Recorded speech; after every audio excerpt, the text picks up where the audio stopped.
जनता की जानकारी टीम पहुंची अंजार एडवोकेट दशरथभाई खांडेकानी मुलाकाते કરી મજદૂરને ફાયદા નિયમો અપાઈ જાણતાની जानकारी कैमरामैन जयेंद्र सोलंकी साथे एंकर जयराम सोलंकी। नमस्कार, मैं जयराम सोलंकी। हमेशा आप मुझे जानते हो कि जयराम सोलंकी हमेशा एक उद्देश्य लेके आता है जो हमेशा संसद के लिए हमेशा संसार को ध्यान में रखते हुए, और संसार क्या होता है, हमेशा प्रकृति के साथ इंसान जीने वाला होता है, लेकिन इंसान की माध्यमता के देखते हुए हमेशा हर इंसान को एक वर्क करना होता है, यानी कि काम करना होता है। जो काम करने के बावजूद भी उससे किस प्रकार का कौन लोग उनके साथ जुड़े हुए हैं जो उसको सपोर्ट कर सके। ऐसे ही आज एक नई हेल्पलाइन बनी है, और हेल्पलाइन के माध्यम से जो हमारे प्रांतीय जो लोग रहते हैं, यानी कि जो बाहर से स्वदेश में ही लेकिन बाहर राज्य से यहाँ के कच्छ में भी काम करने वाले बहुत सारे लोग रहते हैं, तो उसको माध्यम को ध्यान में रखते हुए ऐसे व्यक्ति तो मेरे साथ है, उसका मैं आपको इंट्रोडक्शन करवा देता हूँ उनके सामने उनकी जुबा से ही। सर, आपका पूरा परिचय और क्या कर रहे हैं आप? मेरा नाम दशरथ खांडेका है, और सबसे पहले तो मैं जनता की जो जानकारी है, आप हमारे बीच आए हुए हैं तो मैं आपका बहुत बहुत इंडिया लेबर लाइन की ओर से मैं शुक्रिया अदा करता हूं, क्योंकि जिस तरह से हम यहाँ पर जो काम कर रहे हैं और आपको जानकारी मिली, तो आपकी एक जो मीडिया की जो लोगों की जो आवाज़ है वो लोगों तक पहुँचे, वो आपका जो एम है वो अच्छी तरह से आप फॉलो करना है। और फिर से मैं जनता की जो आवाज़ है और आपका मैं बहुत बहुत धन्यवाद करता हूं कि आप मेरे पास आए हैं, और आपने हमने जो काम किया है उसकी आपने पूरी नोट किया है। हम लोग इंडिया लेबर लाइन यहाँ पर गांधीधाम में लास्ट 3 मंथ से हम काम कर रहे हैं, और जो मज़दूर हैं जो ऑर्गेनाइज नहीं, मतलब असंगठित मजदूर हैं, उनके लिए हम लोग यहाँ पर काम हमने शुरू किया है। और हमारा जो हेल्पलाइन नंबर है वो आप पीछे देख सकते हैं, 1800-83 है और 9020, ये हमारा हेल्पलाइन नंबर है। और आप लेबर के रिलेटेड कोई भी उनकी जॉब के रिलेटेड कोई भी जो आप अपनी जो शिकायत हैं वो आप अपनी शिकायत दर्ज करवा सकते हैं, और हम ज़्यादा से ज़्यादा आपकी जो भी प्रॉब्लम्स है उसमें आप किस तरह से हम हेल्प कर सकते हैं। मेरा सर सबसे पहले आपको सवाल ये रहेगा, क्यों आपको ऐसा लगा कि ये काम हमें करना चाहिए? देखिए, बहुत सारी ऑर्गेनाइजेशन ऑलरेडी अभी काम करती हैं, और मैं आपको बता दूं क्योंकि हमारा जो संविधान है, संविधान में सबके लिए राइट दिए हुए हैं, और संविधान को हम किसी भी तरह के उसमें कुछ छेड़छाड़ नहीं कर सकते। उसमें कुछ नया अगर संसद में कुछ एक्ट हैं वो कि लोगों को फ़ायदे के लिए हम उसमें कुछ चेंज कर सके, उसमें कुछ छेड़छाड़ नहीं कर सकते। उसमें कुछ नया अगर संसद में कुछ एक्ट हैं वो कि लोगों को फ़ायदे के लिए हम उसमें कुछ चेंज कर सकते हैं संसद की ओर से। बट जो हमारा जो संविधान है, जो कॉन्स्टिट्यूशन है, उसमें ज़्यादा से ज़्यादा जो लोगों के अधिकार हैं, राइट हैं, वो हर किसी तरह के लोगों को राइट हैं। उनमें खास करके जो लेबर हैं, जो 2 टाइप के लेबर होते हैं। एक लेबर होते हैं जो ऑर्गेनाइज मतलब कि मतलब वो संगठित हैं। दूसरी टाइप के लेबर होते हैं वो अनऑर्गेनाइज होते हैं, मतलब असंगठित नहीं है। तो वो संगठित कैसे हो, उनको जो राइट जो है, उनके जो अधिकार हैं उनको अच्छी तरह से मिले, और जो हमारे एक्ट के मुताबिक जो हमारे जितने भी लेबर लॉज हैं उन लोगों तक पहुँचे, उन लोगों तक गवर्नमेंट की जो भी मतलब स्कीम है वो ज़्यादा से ज़्यादा तक लोगों पहुँचे। और ये हमारा एम वही है कि हम ज़्यादा से ज़्यादा लोगों तक ये उसको मदद कर सकें। ओके, दर्शक मित्रों, હું તમને એટલા માટે જરા જણાવી રહ્યો છું શા માટે જરૂરી છે, કારણ કે ભારતના સંવિધાનમાં દરેકને અધિકાર છે, જેવા દરેક મજૂર લોકો પણ કામ કરતા હોય છે, અને મજૂર એક એવો નથી, પોતાના ઘરમાં પોતાની ખેતીની અંદર પણ પરિશ્રમ કરનાર વ્યક્તિ પણ મજૂર જ કહેવાય છે।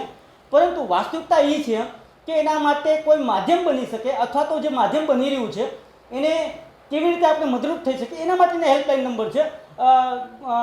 અને દર્શક મિત્રો એક વસ્તુ જણાવું તો મારે હિન્દીમાં એટલા માટે વાત કરવી પડશે કારણ કે આ નેશનલ લેવલ ઉપરનું કામ થઈ રહ્યું છે, એટલે હું हिंदी में बात कर रही हूँ, एना माटे समाज यातना मांगू छूँ अपनी सामने। जी दर्शक साहब, मैं आपसे ये पूछना चाहूँगा कि जैसे कि जहाँ भी मजदूर होंगे जी, और मजदूर लोग जो कहते हैं वो संगठित रहते हैं। आपने जो उसकी व्याख्या भी की, दो तरह के लोग जी, रहते जी, हैं, एक संगठित और बिन संगठित रहते हैं। जी। लेकिन यहाँ पे जितनी कंपनियां हैं, इसमें कंपनियों में ज़्यादातर मजदूर का केस कितना पेंडिंग पड़ा हुआ है, जी, जी, वो मुझे पता है। जी। धारा के धोरण के नियम के अनुसार उनको कितना मिलना चाहिए वो भी उसको मिल नहीं रहा है। इसके लिए आप क्या सोच रहे हो अभी? उसके लिए ही तो हम पूरे भारत में अभी इंडिया लेबर लाइन काम कर रही है।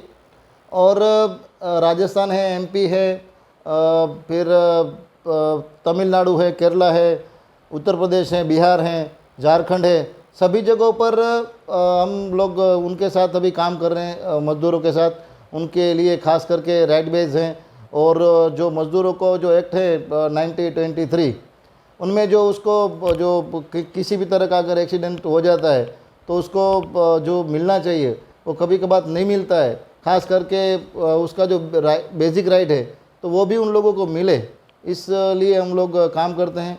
बहुत सारे एक्ट हैं, उसके लिए भी हम काम। तमिलनाडु है, केरला है, उत्तर प्रदेश है, बिहार है, झारखंड है, सभी जगहों पर हम लोग उनके साथ अभी काम कर रहे हैं, मज़दूरों के साथ।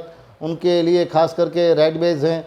और जो मज़दूरों को जो एक्ट है 1923, उनमें जो उसको जो किसी भी तरह का अगर एक्सीडेंट हो जाता है तो उसको जो मिलना चाहिए वो कभी कभार नहीं मिलता है। खास करके उसका जो बेसिक राइट है तो वो भी उन लोगों को मिले, इसलिए हम लोग काम करते हैं। बहुत सारे एक्ट हैं, उसके लिए भी हम काम करते हैं।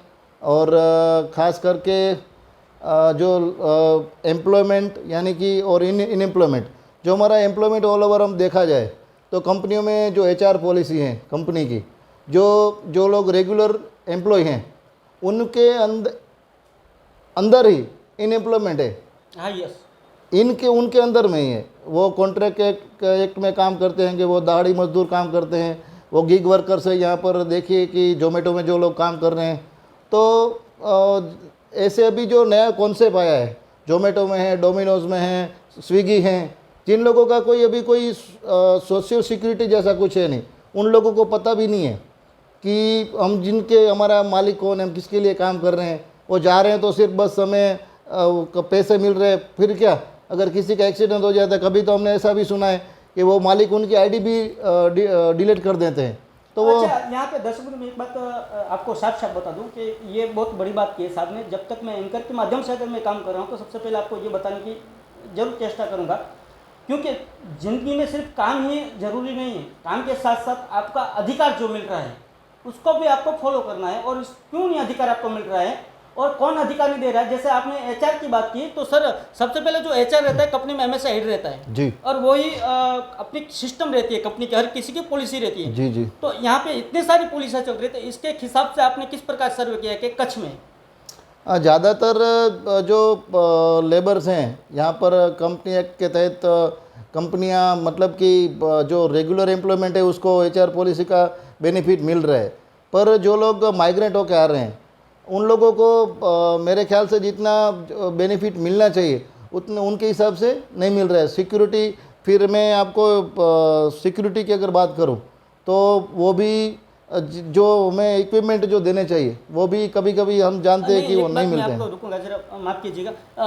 यहाँ पे सर मेरा एक छोटा सा सवाल है कि कंपनी में जो भी अभी काम कर रहे हैं, जो भी बंदे हो या जो भी हो, महिला हो, जेंट्स हो, लेकिन यहाँ पे जितनी मैंने जो हमें इक्विपमेंट जो देने चाहिए वो भी कभी कभी हम जानते हैं कि वो नहीं मिलते हैं। आपको रुकूंगा जरा, माफ़ कीजिएगा।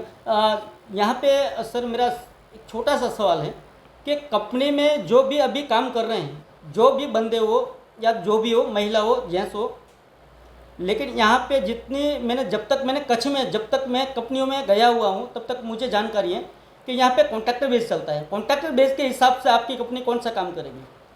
देखिए, जो पीएफ एक्ट है 1952 है, उसमें हर जो लेबर जो काम कर रही है, मतलब कि जिनका सैलरी 10,000, 12,000, 15,000 तक है, उनको जो पीएफ मिलना चाहिए वो कंपनी, अगर लेबर के जो कॉन्ट्रैक्टर है वहाँ पर, कभी क्या होता है कि लेबर को यही होता है कि हमारा जो हम कॉन्ट्रैक्ट पे काम कर रहे हैं तो फिर जिम्मेदारी कॉन्ट्रैक्टरों की होती है, ऐसा कुछ नहीं है। पीएफ एक्ट 1952 में ऐसा लिखा गया है कि जो जिम्मेदारी है वो कंपनी के मालिकों की है। और जहाँ पर 10 से ज़्यादा लेबर जहाँ पे काम कर रहे हैं मैं आपसे यही सवाल करूंगा उसको मिलना चाहिए। अभी मैं सिर्फ आपको ये बात पूछूंगा कि अगर मान लो अगर किसी का अकस्मात हो जाता है जो कंपनी में जॉब करता है, इसके लिए आपकी कंपनी क्या प्रोवाइड कर पाएगी? देखिए, हम किसी को कुछ मतलब कि हेल्प करेंगे, ठीक है। हम पहले तो पूरा जो केस है उसका स्टडी करेंगे, फिर जो हादसा हुआ किस तरह से हुआ है, लेबर का पूरा डिटेल्स है वो हम देखेंगे कि वो कहाँ से हैं, वो पूरा डिटेल। फिर उसका जो लीगली प्रोसेस है उसमें उस पर हॉस्पिटल में उसका पोस्टमार्टम हुआ है कि नहीं हुआ है। फिर कंपनी में क्या होता है कि कभी पूरा जो उसका मुआवजा मिलना चाहिए वो कभी कभार हम जानते हैं कि नहीं भी मिलता है। कोई कंपनी की जो HR पॉलिसी है या पूरा जो मैनेजमेंट है उसमें मिलता है, कई जगहों पे नहीं भी मिलता है। अच्छा दर्शक मित्रों, अभी लेता हूँ छोटा सा ब्रेक। ब्रेक के बाद फिर आपसे बाद में मुलाकात करूँगा। नमस्कार, ब्रेक बाद आपનું સ્વાગત છે। હું છું જયરામ સોલંકી અને આપ જોઈ રહ્યા છો जनता की जानकारी। हमारे साथी दशरथ भाई खांडेकर जी। दशरथ भाई, सबसे पहले मैं आपसे ये सवाल करना जरूर चाहूँगा कि अगर आप मजदूर को किस प्रकार सोच रहे हो, मजदूर क्या होता है? देखिए, आप भी जानते हैं, हम भी जानते हैं कि किसी भी इंडस्ट्रीज़ में 5M के अराउंड ये पूरी कंपनी चलती है। मशीन है, मैकेनिज़्म है, मैन पावर है, ऐसे मैनेजमेंट है। उसमें हर किसी तरह मशीन जैसे चलती है उस तरफ से ये आदमी भी एक मशीन है, उसको भी रेस्ट चाहिए, उसको भी फैसिलिटी चाहिए, ठीक है। तो पहले वो मजदूर नहीं है, पहले वो एक आदमी है, पहले वो एक महिला है। बाद में उसकी जो सिचुएशन है, उसकी जो मतलब जो भी परिस्थिति है उसकी वजह से वो घर छोड़ के कहीं बाहर जाते हैं, तो उनके जो बेसिक राइट हैं वो उनको पहले मिले, बराबर। क्योंकि कंपनी में 90-40 एक्ट में जो भी मतलब फैसिलिटी जो कंपनियों में जो देनी चाहिए वो महिलाओं के लिए खास करके हैं कि उधर बच्चों के लिए भी प्रावधान है उसमें कि उधर फैसिलिटी होनी चाहिए खेलने के लिए। अच्छा दर्शक मित्रों, मैं यही सुनना चाहता था और उनकी जुबान से सुनना चाहता था। हर कंपनी में सबसे पहले तो मैं आपको ये बात बता दूं, जब मैं हमेशा पत्रकारिता जब मैं करता हूं, बहुत कम कर रहा हूं फिलहाल, क्योंकि मेरे पास सच्चाई के सिवा कुछ नहीं रहेगा। और सबसे पहले मैं आपको बता दूं कि हर कंपनी में 2 जुबाई रहनी चाहिए। सबसे पहले तो इंसान के लिए, यहाँ तो यहाँ के लेडीज़ के लिए सबसे पहले तो हर कंपनी में उसका एक जो कोठा रहता है, वो कोठा के माध्यम से गवर्नमेंट का एक इशू लेटर दिया जाता है। जो लेटर के हिसाब से कितनी कंपनियां पोतानी भूमिका अदा करती है वो देखने की बात है। लेकिन सारी कंपनियों को मैं ऐसा नहीं बोल रहा हूँ कि ये कंपनी गवर्नमेंट के रूल फॉलो नहीं करती है, बहुत सारी कंपनियां फॉलो करती है, लेकिन कुछ ऐसी कंपनियां हैं वहाँ भी लोग काम करते हैं। तो ज़्यादातर मैं ये सोचूंगा कि ये आपको ऐसी लाइन मिली है, ये ऐसी हेल्पलाइन मिली है, उस लाइन के हिसाब से आप अपनी आवाज़ उठा सकते हो और मैं चाहूँगा कि आप उसका फ़ायदा उठाओ। तो दशरथ भाई, सबसे पहले मेरा सवाल ये रहेगा, आपको मान लो कि आज कच्छ में 6-10 फ़ोन आएंगे तो आप क्या करेंगे? देखिए, पहले तो मैंने ये हमारी जो हेल्पलाइन है वो ये पूरा भारत में काम करती है, हिंदुस्तान में है। और पहले आप जो भी आपकी जो शिकायत है तो आप वहाँ पे हमारी जो हेल्पलाइन में आप कॉल कर सकते हैं 10 से 6 बजे के एवरीडे, मंडे टू सैटरडे। क्योंकि अगर आप कॉल करेंगे आप वहाँ पर एक अगर बार और आप हेल्पलाइन एक और बता दीजिए। ओके, उसमें क्या है कि आप अगर कॉल करते हैं तो शायद ऐसा भी 8 बजे कॉल किया, 9 बजे किया, तो फिर सुबह दूसरे दिन आपको वापस कॉल आएगा कि किस कॉन्ट्रैक्टर, किस मालिक ने आपका पैसा नहीं दिया है। जो पूरा वहाँ पर हमारा ऑनलाइन सिस्टम है, वहाँ पर केस पूरा दर्ज होता है और फिर ऑनलाइन में हम भी देखते हैं, हम यहाँ से फॉलो करते हैं। यहाँ पे मैं आपको रुकना चाहूँगा, ये आपके साथ गवर्नमेंट आपको किस प्रकार सपोर्ट करेगी इस कंपनी में? जो आपने हेल्पलाइन नंबर दिया है तो गवर्नमेंट किस प्रकार आपको सपोर्ट कर रही है? देखिए, गवर्नमेंट का भी हमें बहुत सारा यहाँ पर सपोर्ट अभी मिला है। और मैं खास करके गुजरात सरकार की बात करूँ तो यहाँ पर बांधकाम श्रमिक कल्याण बोर्ड है और डिस्ट्रिक्ट में मोहित पंड्या जी के साथ हम बात करते रहते हैं।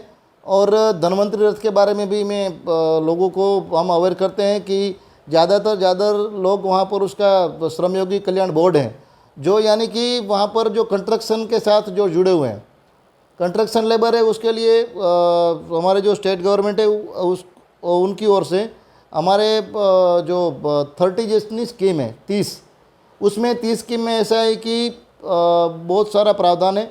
उसमें इंश्योरेंस भी है, उसमें हेल्थ भी है, उसमें आपको सोशल सिक्योरिटी भी मिलती है, और अगर आपके आवास के लिए हैं तो आपको वो लोन भी मिलता है। अगर टू व्हीलर लेना है बैटरी वाला तो भी आपको सब्सिडी मिलती है। अच्छा, यहाँ पे देखिए, जितने भी लोग सुन रहे हैं सभी को बता दूं, सबसे पहले तो आपके अधिकार क्या है वो जानना बहुत जरूरी है। इसके लिए ऐसा नहीं है, आप सिर्फ हेल्पलाइन का नंबर यूज़ करो और हेल्पलाइन के माध्यम से आपका जो आपके पास ज्ञान नहीं है, सॉरी माफ़ कीजिए, आपके पास पूरा ज्ञान रहेगा, लेकिन आपके पास अगर थोड़ा भी कम ज्ञान है तो हेल्पलाइन के माध्यम से आप आपके अधिकार संपूर्णपणे इस माध्यम से आप सुविधाएं ले सकते हो। सर जी, मैं आपसे यही जानना चाहूँगा, अभी थोड़ा और इंटरेस्ट बढ़ गया है मेरे को जी, कि जैसे जैसे यहाँ पे कच्छ में बहुत सारी कंपनियाँ हैं, जैसे आप जानते हो कि हमारे पास यहाँ पे कच्छ में नेशनल लेवल की वेल्सपन कंपनी भी मौजूद है। जी जी, वहाँ पे भी कॉन्ट्रैक्ट बेस चलता है, कंपनी थ्रू भी बहुत सारे लोग काम करते हैं, तकरीबन 10,000 से ज़्यादा लोग काम करते हैं वहाँ पे। जी। जब तक मुझे जानकारी है 10,000 से प्लस है। तो यहाँ पे ऐसी कंपनियाँ हैं, तो आप कंपनियों को अथवा तो जो उसका कॉन्ट्रैक्टर है इसके साथ आप कभी मिलना चाहेंगे? जी ज़रूर, क्योंकि अभी हमने लास्ट 2 मंथ से यहाँ पे गांधीधाम में सॉरी 3 मंथ से हम काम कर रहे हैं।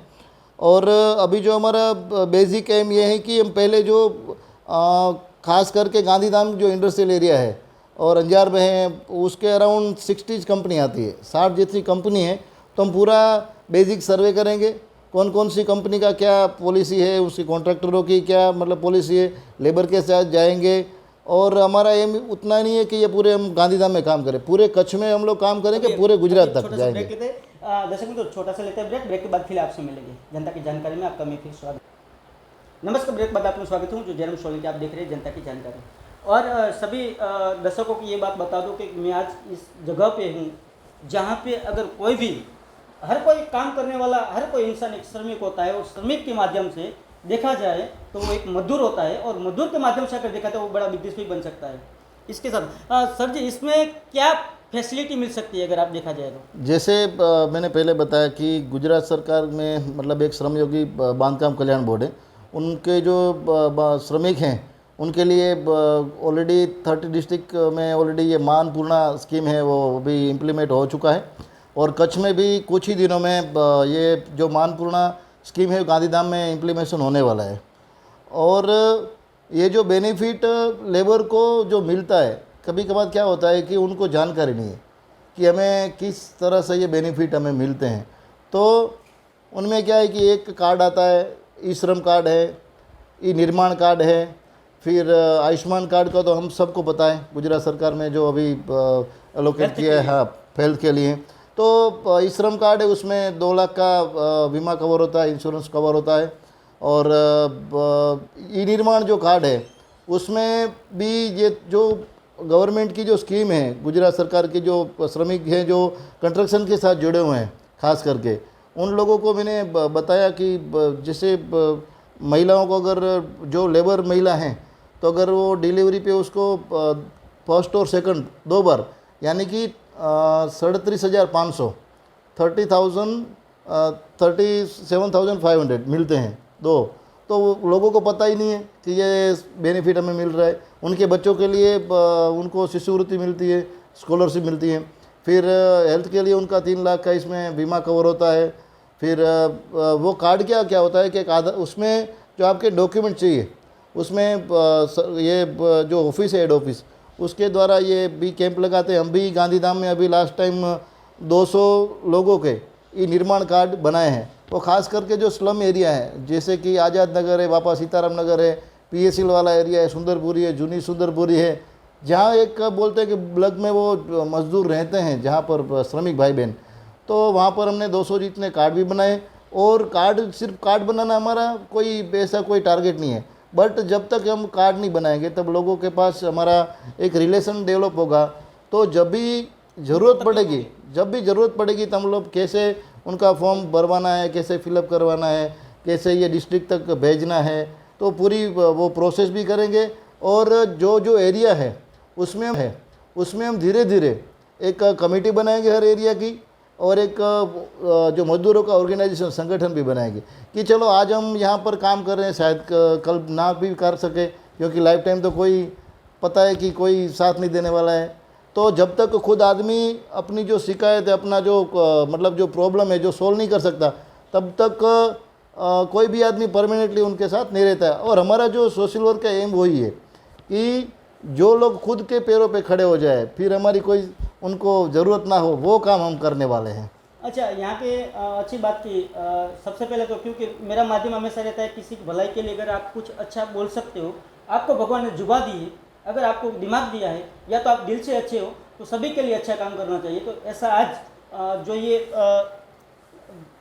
हेल्पलाइन नंबर है, वो हेल्पलाइन अभी काम करने वाली है, तो उसको ध्यान में रखते हुए आज हम एक और भी सवाल कर लेते हैं।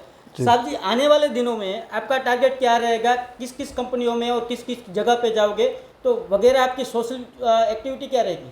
देखिए, अभी हमने यहाँ पर जैसे हमने बताया कि 3 महीने से गांधीधाम में काम किया शुरू किया है, और हमारा जो मतलब कि जो प्लानिंग है, वो एक लोग हैं, वो खुद की जो जो प्रॉब्लम है लेबर की, वो एक संगठित हो, उनके राइट के है, वो क्या क्या है वो जाने, और उनके जो कंपनी का जो भी मैनेजमेंट है उनके साथ बात करें, और दूसरा कि जो भी स्कीम है सरकार की, वो ज़्यादातर लोगों के पास पहुँचे, उनका बेनिफिट मिले, तो वो हमारा सबसे बड़ा एम है। और दूसरी चीज़ कि ESI है, एम्प्लॉयमेंट स्टेट इंश्योरेंस स्कीम, वो भी अभी गांधीधाम में लागू करने वाले हैं, और उनके तहत में ESI, इसलिए मैं आपको बता रहा हूँ कि वो जो एम्प्लॉयमेंट है, उनके जो पूरे फैमिली को हेल्थ की सब फैसिलिटी हॉस्पिटल में मिलती हैं, और उनका जो रेशियो है 2.7.5 वो कंपनी के मालिक देते हैं, और 1.25 है वो मजदूर में से सैलरी में से कटता है। और तो ऑल ओवर उनका जो लास्ट में इंश्योरेंस कवर होता है फैमिली को, उसका वो भी पूरा हेल्थ के लिए भी मिलता है, बेनिफिट मिलता है।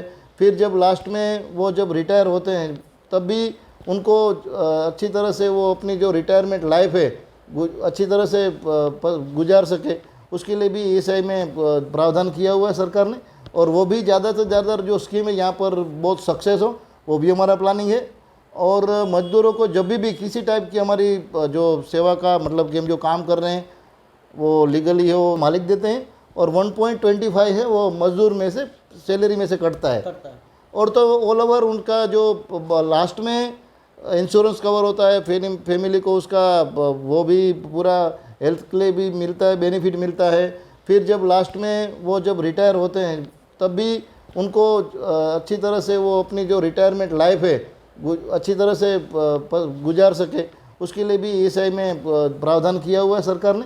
और वो भी ज़्यादा से ज़्यादा जो स्कीम है यहाँ पर बहुत सक्सेस हो, वो भी हमारा प्लानिंग है।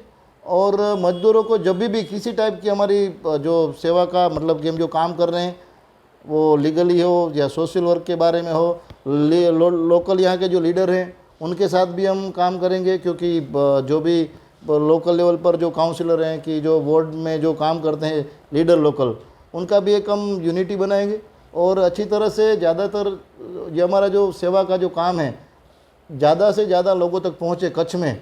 और कच्छ है वो, जैसे कहते हैं कि कच्छ नहीं देखा तो कुछ नहीं देखा, पर एक कच्छ में एक अच्छा माहौल खड़ा हो, लोग अभी सबसे ज़्यादा एम्प्लॉयमेंट भी यहाँ पर मिल रहा है, तो एक लोगों को एक जो भरोसा है हमारे यहाँ पर, तो हम भी उनके जो राइट बेस पर ज़्यादा से ज़्यादा बेनिफिट मिले, ऐसा हमारी पूरी टीम है। जो सुशोभन दार साहब है, हमारे डायरेक्टर साहब हैं, हितेश जी हैं मुंबई से, वो कल भी आए थे यहाँ पर गांधीधाम, और उनका भी जो मेन एम है वो ज़्यादा से ज़्यादा मजदूरों को उसके राइट मिले, उसके जो और भी गवर्नमेंट की स्कीम है उसका बेनिफिट मिले। और जो यहाँ पर इंडस्ट्रीज काम करती हैं उनके अगर कोई अगर इश्यूज़ है तो उनके साथ हम मिलके भी काम करेंगे, और कंपनी में भी जाके अगर हमारी ज़रूरत पर हम साथ मिल के भी उन लोगों के साथ काम करेंगे। और हमारा जो मेन एम है वो लेबर का डेवलपमेंट है, वो हेल्थ के बारे में हो, तो सोशल सिक्योरिटी के बारे में हो, एजुकेशन के बारे में हो, या फिर फाइनेंशियली हो, मतलब किसी भी तरह का उसका पूरा सार्वजनिक डेवलपमेंट हो उस फैमिली का, वो हमारा एम रहेगा, और हम सब साथ मिल के यहाँ पर काम करेंगे। Thank you so much sir, आपने इतनी सारी जानकारी दी।